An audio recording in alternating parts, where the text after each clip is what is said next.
En fait, les canaris casqués sont nés d'un accident. Un accident qui est celui de mon fils Corentin le 16 décembre. Je reçois un appel à 9h15 du matin de sa part en disant « Papa, viens, je me suis fait renverser sur Montgomery ». Quand il était emmené en ambulance, je parlais aux policiers et les policiers me demandaient un peu comment ça avait pu arriver. J'aurais répondu que je ne savais pas parce qu'il était habillé comme un canari et il était casqué. Et en fait, les canaris casqués viennent de cet événement et de cet incident parce qu'ensuite j'ai décidé de me mettre en route pour éviter que ça se reproduise puisque j'avais été moi-même victime d'un accident 2 ans et demi auparavant dans des circonstances un peu comparables. Alors, ce qui est important pour les utilisateurs de mobilité douce, c'est qu'ils aient d'abord responsabilité de leur personne, c'est-à-dire qu'ils doivent pouvoir se protéger.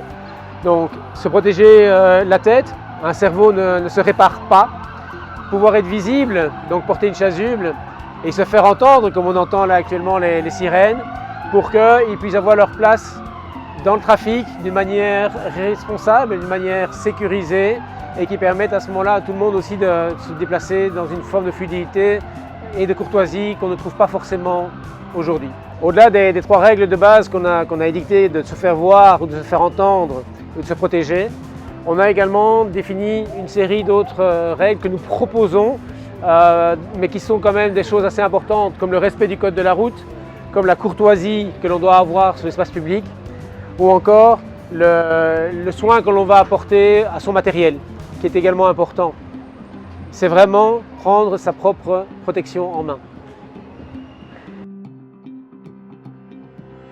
En fait, les canaris sont d'abord une initiative personnelle qui a été débutée avec les moyens du bord.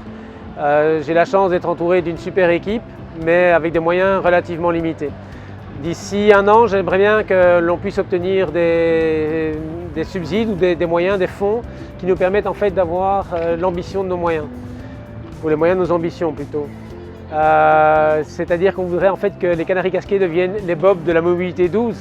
C'est-à-dire que quand on a quelqu'un qui est bob, on lui remet notre vie entre les mains parce qu'on sait qu'il n'aura pas bu et qu'il aura un comportement responsable.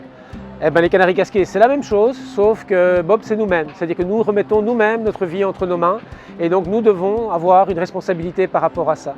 Et c'est ce qu'on propose au travers de ces règles de base, de se faire voir, de se faire entendre et de se protéger, mais pas que. On voudrait également pouvoir aller dans les écoles, on voudrait pouvoir aller dans les entreprises et on voudrait pouvoir aussi commencer à fédérer des mouvements dans lesquels les personnes commencent à prendre elles-mêmes conscience de cette nécessité d'avoir une autre vision de la mobilité, entre mobilité lourde, mobilité douce, et de faire en sorte que ça soit beaucoup plus courtois et beaucoup plus agréable de se déplacer, quel que soit le mode de transport qu'on utilise.